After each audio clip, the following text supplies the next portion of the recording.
Allison, and welcome to my weekly Meltdowns coverage of Survivor, Island of the Idols, episode 4. I just want to go ahead and say, spoiler alert, if you guys haven't watched the episode yet, come back and watch this later.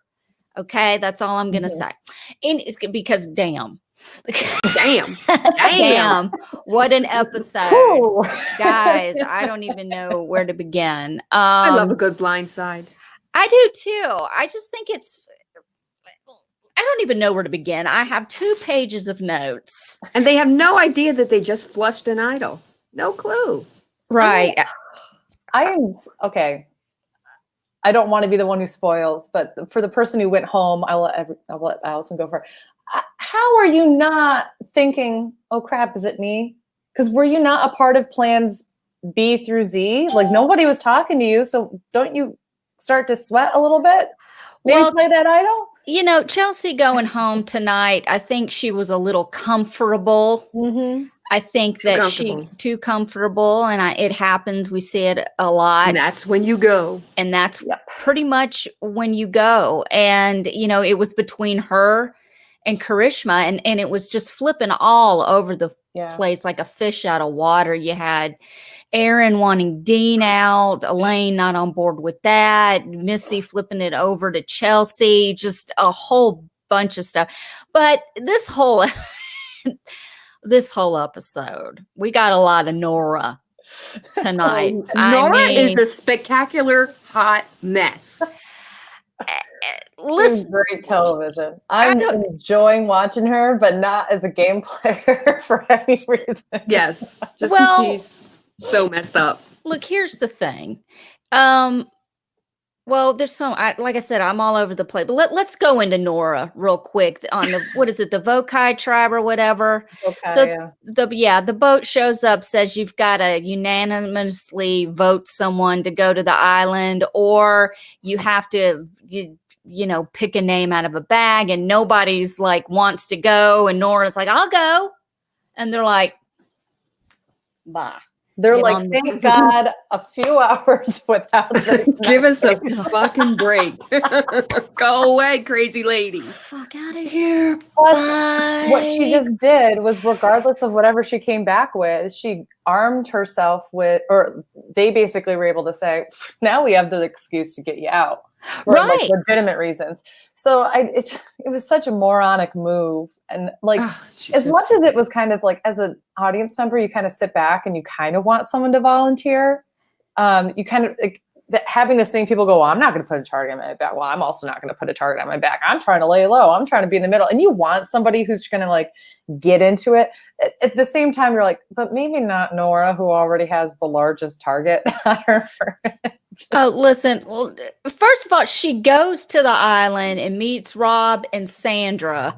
And God damn it, hold on. I got a lot of freaking notifications flying up. Did she even know who they were? I don't know. She kind of went in like, I think and maybe they had to tell her. I think she kept it, look, they fed her some watermelon. Okay. I thought Jackson was going to come out of fucking nowhere. And I was like, I thought we were done with watermelon on CBS reality shows for a while. Yeah, I mean, it was like watermelon. Did someone say watermelon? Oh, Jesus. Oh, my God. But they feed her some watermelon. They're talking to her. They're telling her, look, this is what's going to happen. If you win this lesson, which is the art of persuasion, and then they had all these flashbacks where, you can instill fear, you can flirt, you persuade, you can start rumors.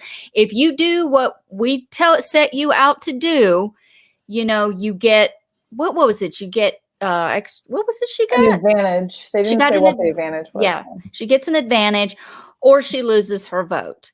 Okay, and she immediately is like, yes, I'll do it. And they're like, listen, this is what's going to happen. The challenge is they're blindfolded, and you have to persuade them to convince you to beat a caller. Simple. Yeah. Something, I don't know, I probably would have waited until the challenge and been like, look, I'm loud. I can get you where you need to go. Instead, she comes back with, oh my God, lie. And listen, I'm not like a professional liar, but I know a thing or two about it. And it's lying 101. You do it quickly, get to the point, and don't Right. stutter and backpedal. She's like, so this is what happened. I went to the Idol of the Islands, and they told me that I had to persuade you to pick me to do something for the challenge. My first thought was, who is they? Right. Mm-hmm. Who is they? Yeah. The urns that Kelly saw. The urns talk? I What's thought it was so happening? asinine. If she was, I mean, if she wanted to go that route, which was on the island, I had to, if I were her, I would have come back and I would have said something like, I won the ability to know what the challenge was, but I lost the ability to, but I have to be put in a certain role.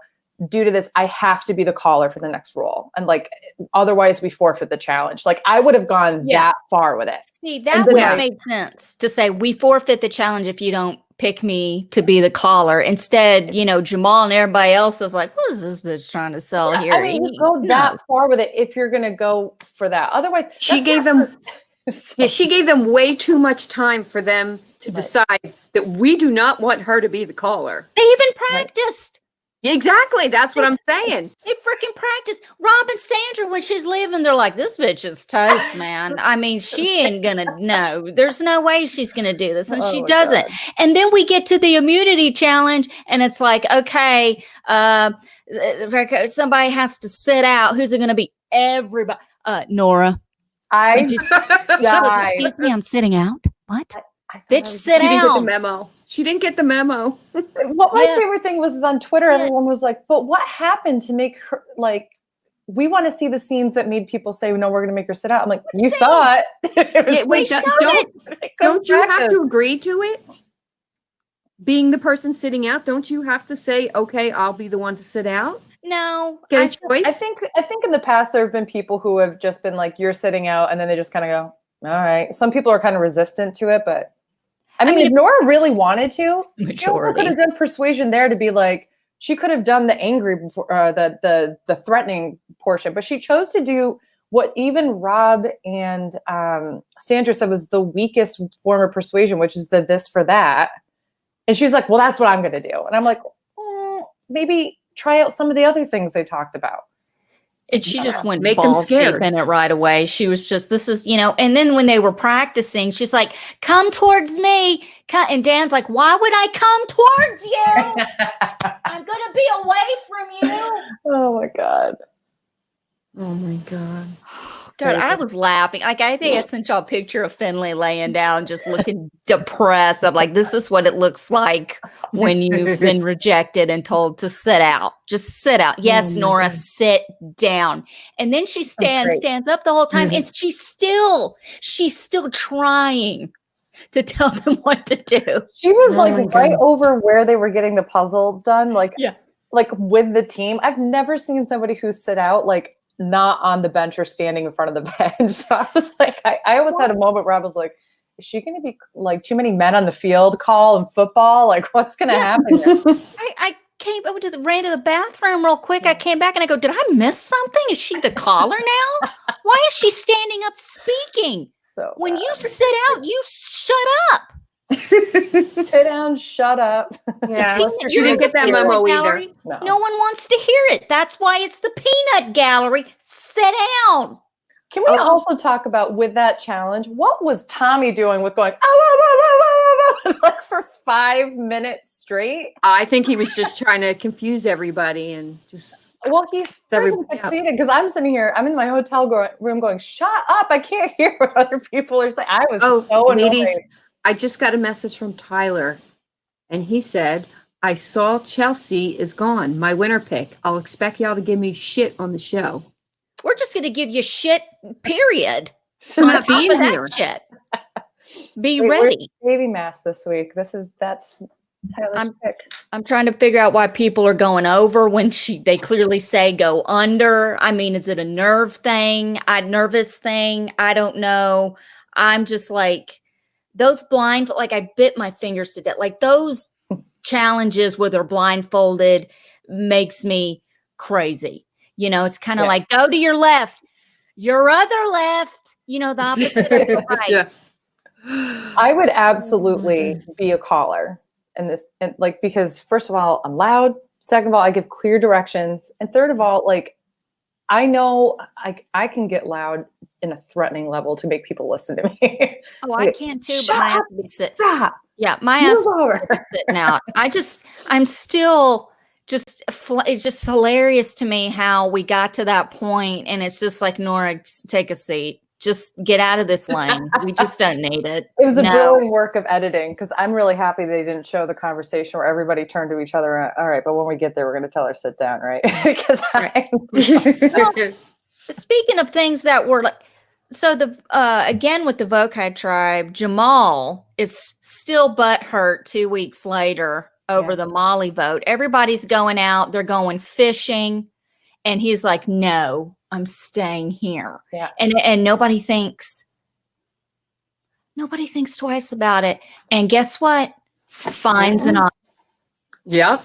Yeah, I'm getting a lot of One World vibes in terms of the lack of thinkers in this cast. I mean, it's honestly is great of a game that Kim played in One World. I mean, she really was up against the lowest bunch of morons I've ever seen. Like, the strategies that they came up with made no sense. And I'm getting a lot of repeats here where you have a lot of people who just like aren't in the game or thinking strategically at all. This tribe is just like, we don't care who. Just leave the one guy all about it. Everybody himself. But the Vokai tribe, they're like, okay, that guy said he's going to piss. We know he's going to look for an idol. He's out. Right. But then 2 weeks later, Jamal, who's a little angry because he was out of that one vote 2 weeks ago and still hasn't completely warmed up to everybody. He wants to be by himself. That makes sense. That makes sense. Let's give him some alone time. Clarity. On the beach. He needs alone time with the idol. Right. The hidden. Oh my God. And tell me something. Why is Karishma not looking for idols? Even though, like, Chelsea had it, but still, why is her ass not out there? Karishma would get lost in a circle with a map. I mean, they even said tonight she doesn't leave camp.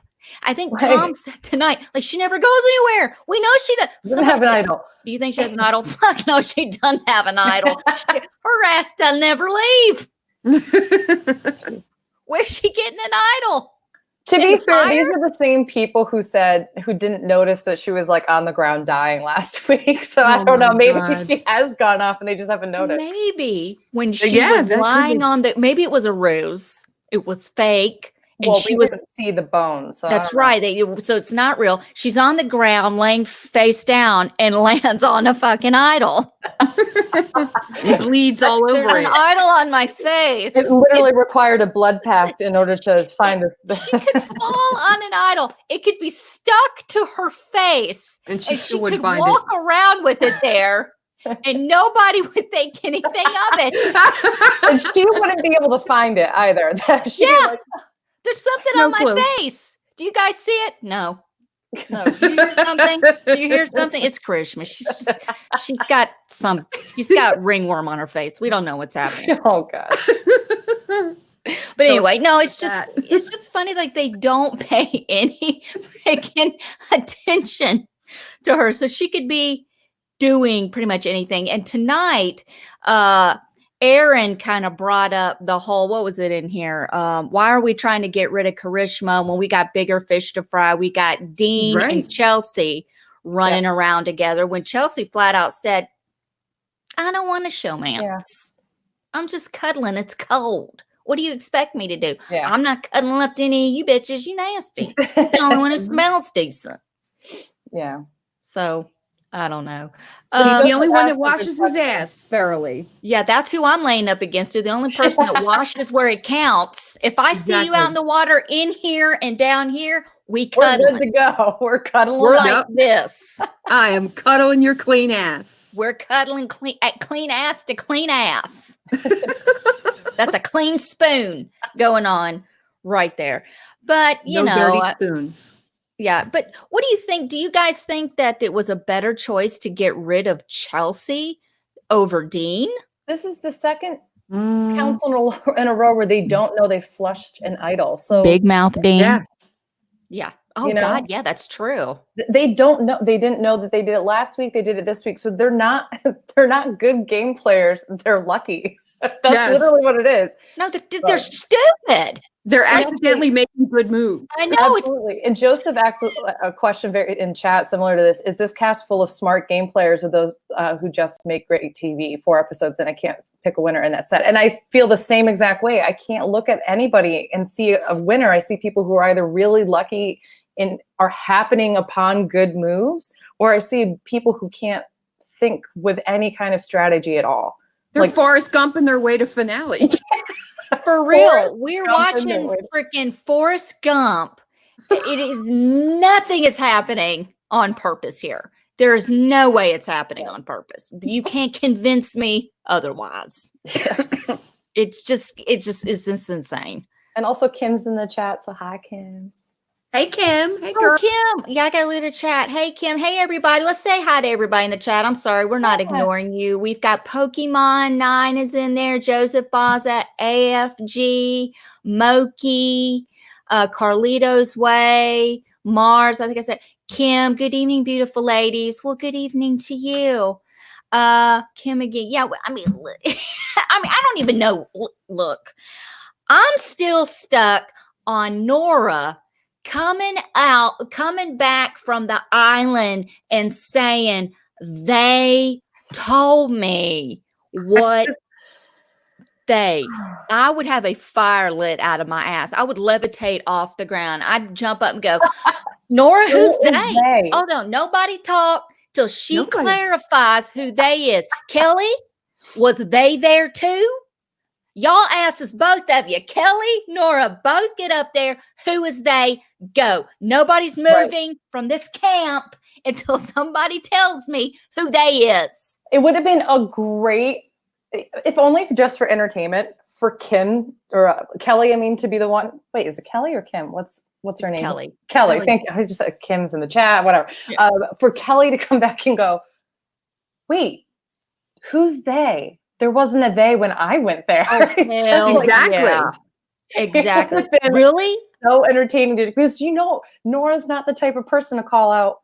Actually, I know exactly what you did there, and we need to talk about that. She wouldn't come back at her. She would go further into a libel. The they was bull. No. Like she would get totally caught off. Nora doesn't have the sense to even call her out on it. She doesn't. No, and absolutely. If I were Kelly, I'd be like, so.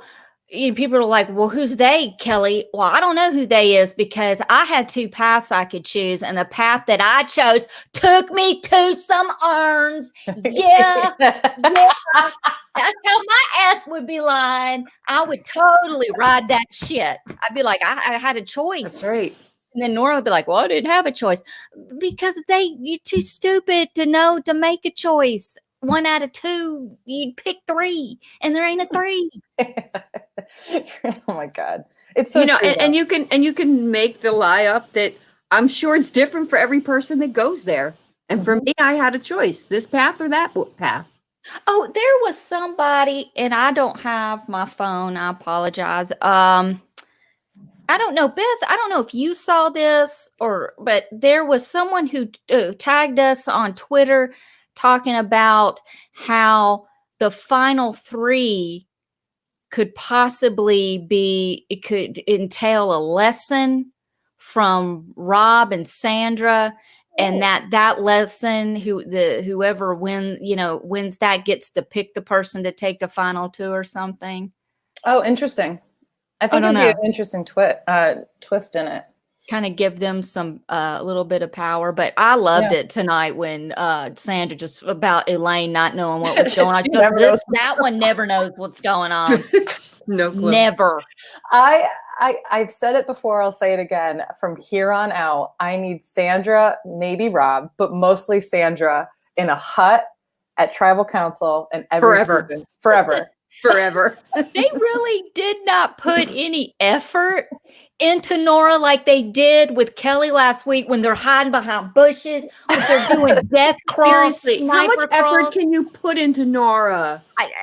I mean, even they Her said watermelon. They went, all right, we got to put No, something they in her mouth to shut her up for a Yeah. few minutes while we talk to her. Exactly. They were just setting her up to be a spectacular mess because they know she's going to fail because she is a hot fucking mess. Yeah.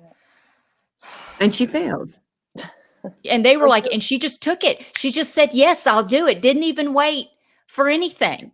I But- want to know what because you know that if you wait, we now know if you wait that there is something else. So I wonder what the new compromise would have been if she had waited. Mm-hmm. What do you guys think would have More been? watermelon. Yeah. Because there's just nothing else to get. Look, I'm not shitting on Laura, okay? I like her. I think she's great TV. She's wonderful. Yeah. But there's not a lot going on. And it's like, what do you want us to do? Okay, here's the thing, Rob and Sandra. We don't really have anything for Nora. Just tell her what the challenge is going to be and tell her what she needs to do. I guarantee you 100% she'll screw it up. Just tell her. Just give it away. They weren't even offering her an This is a idol. giveaway. To be Yeah, fair, I would have really loved to see Nora try to steal fire from the other camp. That's what I would love to have seen. It would have been the best thing of all time. She would have been able to be quiet. She probably would have made a noise and yelled out, "Who is that?" Did you guys hear that? He would have fallen asleep at their camp and had night terrors, woke everybody up, and then went, oh. Crap, I forgot. That's right. She's the night terrors. Oh, She's God. the night Oh my terrors. God. But yeah, that was. Now, who was responsible for the Chelsea deal tonight? Was that Missy? Yeah, that was Missy. Yes. I will say, Missy's a savage. She's a savage. I really she's like one of the few people I think Aaron also thinks strategically as well, but I do think that's going to come to bite them about mid-game. I don't know if they'll make it very far with that unless because like people are reluctantly going along with their plans. They're not like really gung-ho about it. And if you need that buy-in from people in order for them to be protection for you. And I don't know if Missy and Aaron are going to have much protection, especially since it looks like the tribes are going to swap out next week. Yeah. So, they need to maneuver that carefully. Which means Karishma is going to go rogue next week. Oh, Did I not call because that last week? Yes. You got to get Karishma out next then because she's so disenfranchised with everything that you need to get her out because she's going to team up with Vokai. spoiler for next week's Exactly. episode, it is the tribe swap. People are freaking out. Everybody but Karishma is happy about this. She's like, yes, it's time to be a turncoat. Let's go. I'm ready to do it. She's like, and openly happy about it. And everybody's like, oh shit. Yeah. This is gonna be fun. Maybe we Yeah. should have voted her out. So, but that's the thing. It's just, for me, you've always got to think ahead. You always have to think about the tribe swap. It's almost like pre-jury management because you've got to treat these people, even if you hate them, with some kind of level of respect. Because when you do switch tribes and you are the minority and you're stuck with people who you're the minority and now those people are not, and they are a turncoat, you've got to do your best, to say, I've been with you this whole time. I didn't turn on you. I had to vote with the majority or just, you have to persuade, use the art of persuasion. And that's when it really, comes in. And people like Jamal and Karishma are jaded at this point. And, the two of them on a tribe together, oh my God, can you? Like I always say, they forget what you said, what you did, but they'll never forget how you made them feel. And they made them feel like shit. And Pokemon brings up a great point in chat, which is Karishma and Dean are going to jump ship guaranteed. And that's why I don't think that going after Chelsea at the end of the day was a smart move at all. How much of a threat are two people that are together but are a part of your alliance? And they're strong. At this point in the game, and they're strong competitors. If there's a tribal swap and the numbers are in your favor, that's when you throw them under the bus and say, listen, just those two are together and we were trying to get them split up at our camp, but we didn't have the numbers for it. But I will vote with you, people of Vokai, the other tribe that I'm now with. Like that's where you throw people under the bus, or you wait until a merge situation. But if you have the numbers to get them out, they're not a threat. They weren't a threat. It's arguable whether or not Dean was actually helpful in challenges, but he's much more helpful in other regards than Karishma has been. And now what you've essentially done is made Karishma want to turn against you and Dean. So you have two people that are against you. You basically self-imploded as a tribe. And you got to think about Elaine too. Oh, She's yeah. sitting there panicking, like people are everywhere. Like, I don't know what's going on. I could be plan Z. So that is another person, even though she did vote with the majority, that is still someone who could very well be teeter-tottering. Because why is Elaine so out of the loop? I don't know, because she didn't agree. She flat out told, who was it that told her first? It was Elizabeth. It was Dean. It was Elizabeth. Aaron. Well, no. Oh, okay. No. Elizabeth went to her first. Oh, okay. And then Missy. Yeah, and then Missy came to her second, and then Elaine went back to Elizabeth. And I mean, it's... Well, see, I could understand if they were a really strong duo, like, you know, a Rob and Amber or somebody else. But to me, they weren't really anything. I didn't really feel like that was a threat. And to be honest, it doesn't matter if they were strong players or not, because they're losing every which way. But so at that point, you're also, it just is asinine to me. You're aligned with them within the tribe. Don't you want to keep your numbers strong? Because how many seasons of Survivor have they had a tribe swap before a merge? Pretty much all of them within like all the time, at least. Yeah. So aren't you imagining that's likely going to happen at some point? Don't you want your numbers and the likelihood? What is the likelihood that Dean and Chelsea stay in the same tribe if there's a swap? You want to be able to. They're a pack of bad bulbs. I mean, it's just ridiculous. They've gone to every tribal council. And they are kind of turning on each other.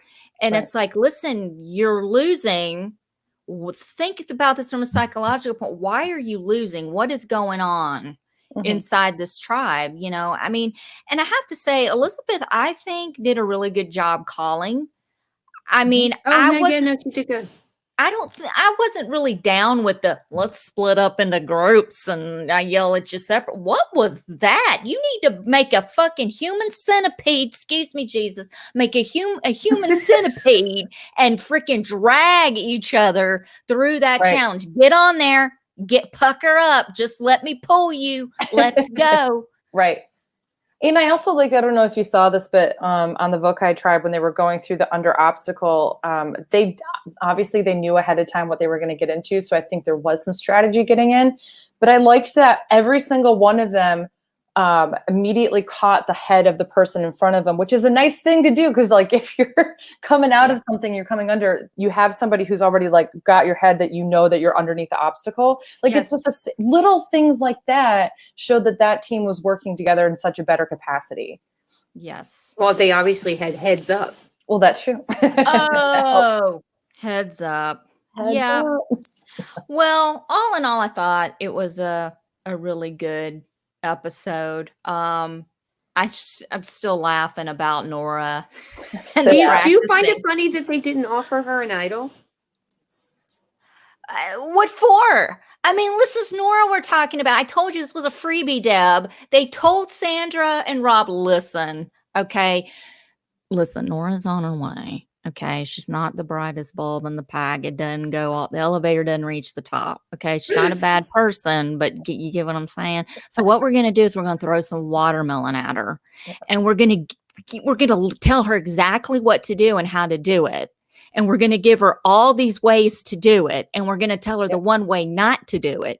And she's probably going to pick that way to do it and blow it. So let's just not waste the idol. Let's not waste the idol, but we are going to get entertainment value out of this. Yeah, just whatever. It's just going to be for shits and giggles. That's all. Yeah, that's it. I don't know. And we got lots of shits and giggles out of it. Yeah. We sure did. I feel bad for my neighbors in my hotel because I literally laughed so loud, but I was like, as soon as they were like, Nora, sit down. Oh, I lost it. I was like, I was shocked because the funny thing is, who was the African-American lady with the white braids? Lauren? Yeah. Because she was the one, I mean, it was like it had already been discussed before they got there. She turned around like, Jeff's like, who's sitting out? Lauren. Like she raised her hand like I thought it was gonna be her. Nora. The fake out of like Nora. And Nora goes, I'm sitting out. And Lauren looks at, yes, bitch.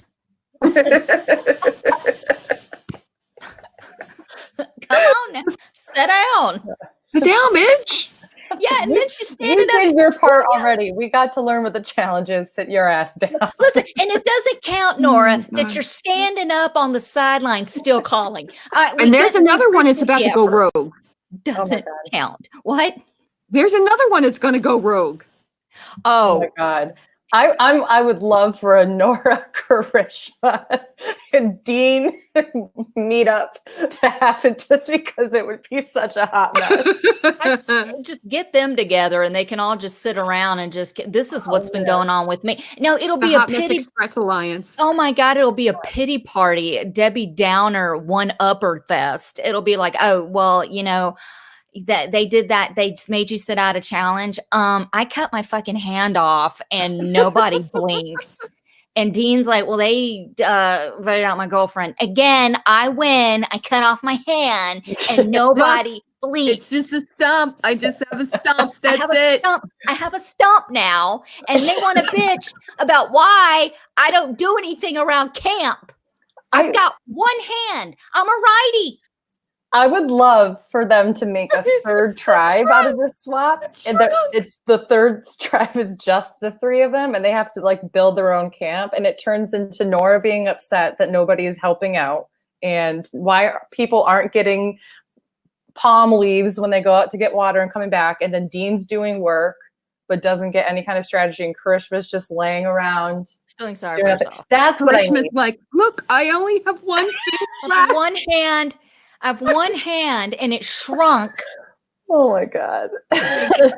You remind me of that Kristen Wiig character from Saturday Night Live that worked at Target. No, she didn't work at Target. No, it's the one where she's dancing and singing with the teeth, and she's got the hands. The one tiny hand.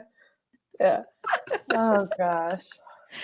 Oh my gosh. Yeah, I can't wait for the swap is always fun for me because it's everybody's scrambling. The look on everyone's face was like, oh no. Even Elaine was like, oh no.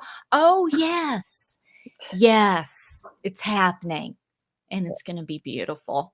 Yep. And Karishma and Nora are gonna form a final two, and it's gonna be a nightmare. The two of them, Nora's gonna be like off to the side thinking no one can hear her to Karishma. Have you found an idol yet? Like, let's go look for an idol. And Karishma's like, okay. Yeah, and everybody's going to be like, does she think we can't hear her over there talking about getting an idol? Good God. Oh my God. So going into the next week, who do you think is in trouble? Knowing that there's a tribe swap, and who are your favorites so far? I want to say hi to my mom. Hi, Mom. June Edwards, my mom. It's so hard to know without knowing who's going to be where. Right. Yeah. Who's going to be down numbers. Karishma's out no matter what tribe she's in. I mean, you don't know. You don't know that. Not if she is in the minority and can convince people that she is turning on her tribe because they're treating her like shit, and she's a good number for that. Yeah, but she can sit there and say, I'm turning on my old tribe members all day long, but all I do is sit on the beach and pick at my face. That's all I do. I don't do anything I am else. The ultimate goat to drag my lazy fat ass to the end. I mean, there's just drag nothing me to the going end because I got nothing going on. Drag Right. ass to the end. I feel like you're personally attacking me here, Deb. You're talking about me like I'm not in the room, Deb. Deb, I'm right here. I'm right here. Listen, I would be the first one. If I was on Survivor, I would love to play Survivor. I am not an outdoors person at all. I freak out at the sight of a house spider. I mean, it is really bad. I break out when grass rubs up against my legs. I mean, I'm a hot You would die. mess. You would die. What? What I just saw on my back porch. I don't know if I want to hear this. 2 baby possums. Oh, but that's the window. They're good for everything. I hate bugs. Somebody sent me just because they thought it was funny, giant rats. sent me a tarantula egg hatching. And I'm like, you're gonna rot in hell for sending this to me. That's the kind of crap that makes me. My mom's in the chat who got kicked off. Chelsea, not a very memorable character to me. But Tyler's number 1. So yeah, I wish we had his little chart because Allison's number 1, I think, is still there. Who was my number 1? I don't know. Hold on. Nana's got to flip through her papers.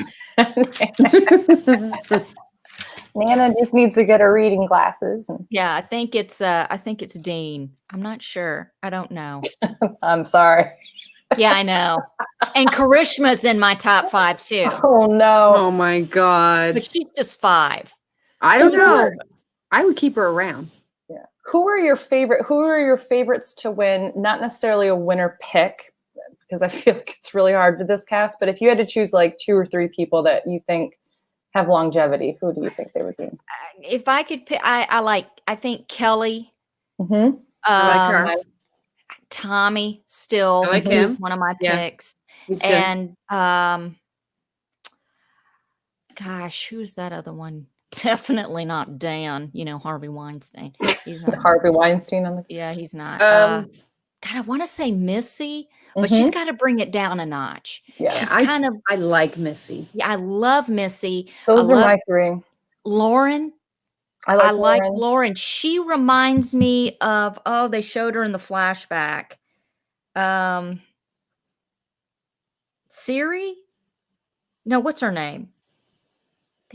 She won, I think, the black lady, they showed her in the flashback tonight. Is it Siri? Kiri? Siri? Siri never won though. Oh, she never won. Okay, No. well, she kind of reminds me of Siri a little bit. Yeah.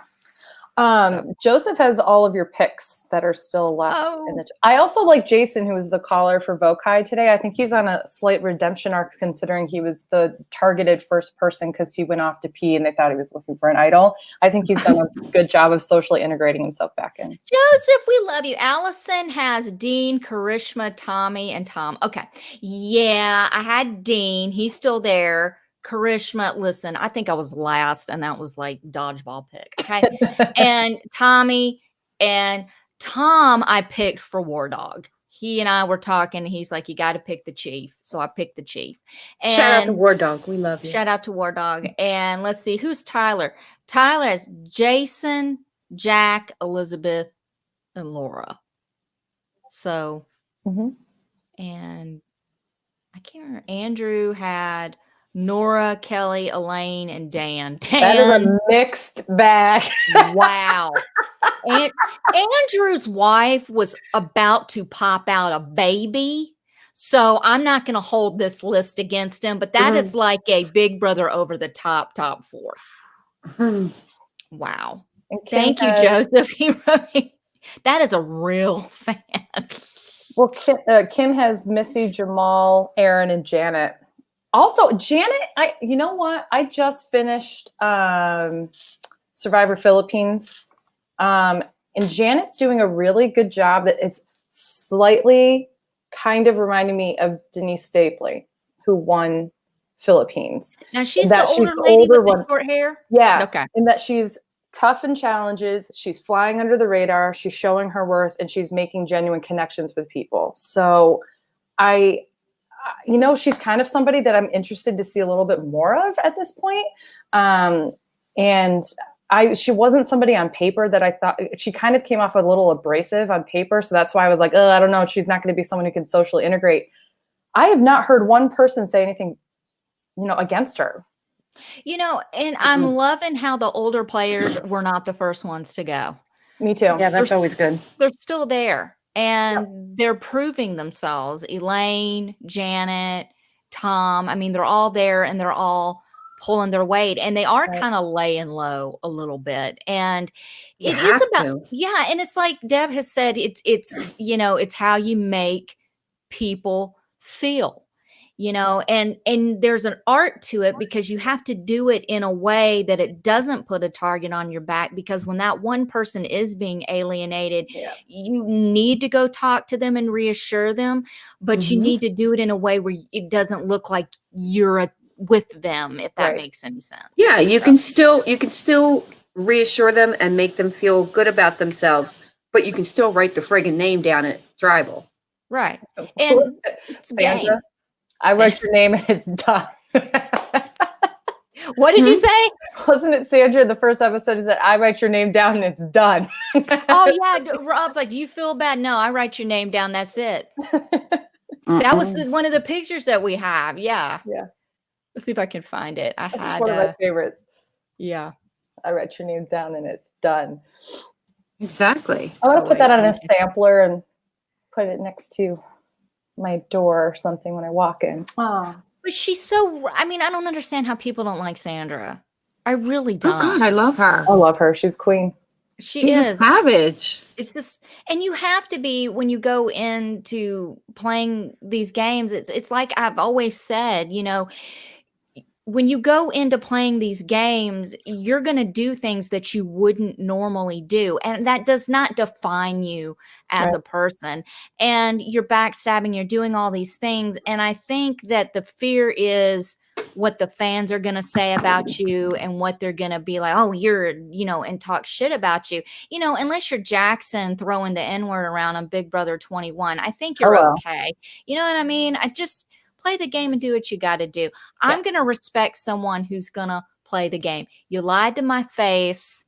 You did what you had to do to get where you needed to go. And if you own your shit, I'm more likely going to vote for you. Let's be honest. I think the biggest problem we have in both Big Brother and Survivor over the past 10 years is people are afraid to own their shit. And I think that social media is the main reason behind it, is because they are still playing the game to the audience, and the audience is the one area where you just let it own the game. That was, you know, when I watched Big Brother 17, and obviously I was rooting for Steve because I'm like good friends with him and everything, but that was the one big issue I have of Vanessa's game, is that she didn't own anything even to the audience. And I love that Jason called her out on it at the reunion, but if you have somebody who says, yeah, I had to cut your throat, I just had to do it, you were this kind of threat to me, I had to go off, and this is why I did it. And this, it's too bad, because I think that shows your self-awareness of your game and also how you come off. It also validates the individual that you just cut. Absolutely. It's because you have jury management. Exactly. You have to validate the individuals in the jury. You know, you have to tell them what a threat they were and why you had to do what you did to them. And then that way you make them feel good about their game. But what you don't do is the generic, I saw you as a threat, so I got rid of you. You have to dig deeper than that. You have to say, okay, well, here's what I saw. Here's what led up to that point. This is how I orchestrated it. And then I did it. And it's because you were a threat. Because that is showing the full picture and giving them full context of the move. If you just tell somebody, I saw you were a threat, so I organized and I got it out. Like, that's just a cop-out. And that's not going to make people feel good. They're going to be like, well, no shit. I already knew that. I already knew that I got out. You got to tell them, well, you had an amazing resume. And there was no way I could beat you in the end. And that's why, you know, I had to cut you. And the funny thing about the whole, you bring up, Beth, the whole social media thing is a lot of people, and more particularly it happens more often, I think, in Big Brother, is that these people go into the house and they don't seem to understand that there are hardcore fans of this show who do nothing but watch live feeds, timestamp everything, record everything, watch everything, write everything down. And it's like, well, you can't say one thing during the show in your interview with Julie and act like the other shit didn't happen. I mean, there's no way out of it. Own up to it. That's it.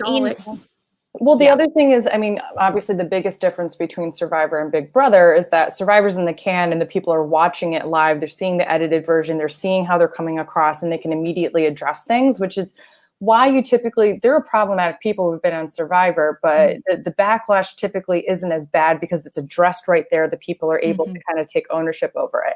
Unlike with Big Brother, what often happens is that you're getting friends and family involved because they're the only people who can respond to it. And then, it festers. Yeah, it festers and makes it a bigger deal. time. And then they're not being able to deal with it or face things head on, take ownership of things.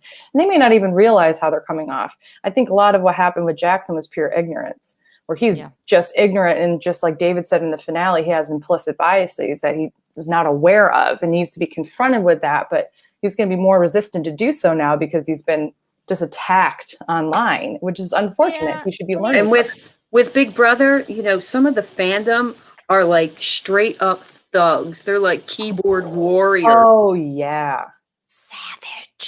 Savages. And with Jackson, to me, it just seems like, if you're raised a certain way and it's okay to say certain things and act He was raised by wolves. You're not going to think what you said was wrong. I'm not a racist. My mom and dad say that. My grandparents say that. My family says that. My friends say that. Everyone says that where I'm from. Right. I'm not a racist. Just because he's dropping the N-word doesn't mean he's racist. Yeah, I mean, shut up. Anyway, okay, so I think that about sums up the show. Now that the PBS after school special is over. That's right. But hold on, I think this season is good. I love it. One thing I love about Survivors, there aren't any spoilers really, and you don't really know what's going to happen, and it's awesome, and it's a surprise every week. We had 2 people back to back going out with idols in their pocket. And if we want to go for 3, it'll be Jamal next week with an idol in his pocket. That's really all I got. Or Kelly with an idol. I hope Nora sticks around for a long time. Yes, we want to keep Nora around. Look, I love Nora. I'm not throwing shade at her at all. It's just no shade. She's more of maybe a heavily medicated version of Debbie. You think? Are we talking Debbie Warner? Not this. Yes. Not Deb. Not Deb. I mean, I don't know, Deb. There are days I wonder. Well, Deb's not that heavily medicated. I'm medicated. This girl no, I'm not medicated at all. Besides, sugar. What you got going on, which shall not be named. Oh, you want to talk about it or no? No, okay, we're not talking about it. We're not don't talking point about at it and then say you don't want to talk about it. Whatever you can't see. That's right. It could be herpes. We don't know. It's not herpes. She doesn't have herpes. Don't put that shit out there. I'm not. Deb does not have herpes. It's the IBS. For some reason, she was pointing at her face. Had IBS on her face. So anyway, that about wraps up the show for tonight. We will be back next Wednesday at 9/8 Central for episode 5 of Survivor. And don't forget, Sequester season 3 starts Sunday, November 8th. And I think we will be, because it's kind of hard to go live after that kind of show airs. Right. I think we're going to do the show on Monday night. And we might have special guests on with us. I'm just going to leave it at that. Just leaving it there. You'll see. I'm excited. There are perks to being Sequester alumni. That's all I'm going to say. Okay. Anyway, thank you so much for watching. Please subscribe to my weekly Meltdown on YouTube. Also, please subscribe, like the Facebook page, because if you're not into YouTube, I'm now streaming it live on the Facebook page, My Weekly Meltdown. You can find me on Twitter at Summers, SOMMERS 1977, and Instagram, the.memphis.darling. You can find Deb in the window at Deborah G on TV Co. and at My Next Life Debbie on Twitter. And Beth is at AugustWind11 on Twitter, Insta, and Twitch. Yes, Augusta Wind. She's the dumbest pun name of all time. She's Augusta Wind. It could mean reason on into this broadcast. Yes. And I want to say a belated birthday. I meant to tell my son happy birthday last week. His birthday was this last Friday, October 11th. My son, who doesn't want his name mentioned, I just call him Spider-Man. Because okay, happy birthday, Spider-Man. So Spider-Man. My son Spider-Man turned 23 last Friday. Oh, wow. And my niece, who I will not name her either, but she looks just like the actress Zendaya. So we'll call her Zendaya. Oh, yes, she does. So Zendaya will be 15 this Friday. Oh, so happy birthday to them. All right, guys, that is it. Again, thank you so much for watching. We'll be back Wednesday. Take it easy. Tyler, we miss you. Yes. Tyler will be back next week. It's been fun, hasn't it? Yeah. I've enjoyed it. I told him, I said, Tyler, we got to get you and Beth on a show together because that would be fun. I love it. I love it. I love it. And Andrew might be coming back sometime soon too. He was gonna, he and Andrew. He and Deb are best friends, but he had to miss tonight. He's got a new baby. What can you do? All right, guys, we'll see you next week. Bye.